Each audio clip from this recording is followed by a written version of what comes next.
গিফটে বান্ধবী যখন শয়তানি বুদ্ধি আটে। ওয়াও, তোর জামাটা কি সুন্দর রে। হ্যাঁ রে, এটাই কালকে বার্থডে বাড়িতে পরবো ভাবছি। তা কবে কিনলি? এটা এটা তো আমাকে বাবা দিয়েছে। খুব সুন্দর হয়েছে বল। খুব সুন্দর। তা তুই কি পরবি কালকে? আমি আমি কি পরবো বল? তোর এই জামাটা না আমার খুব পছন্দ হয়েছে। তুই কি কালকে বার্থডে বাড়িতে আমাকে তোর এই জামাটা পরতে দিবি রে? এটা তো একদম নতুন জামা, আমি একবারও পরিনি। তোকে দিয়ে দিলে আমি কি পরবো?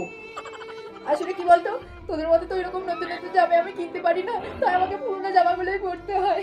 তোর এই জামাটা আমার খুব পছন্দ হয়েছে, তুই না একদিন পরতে।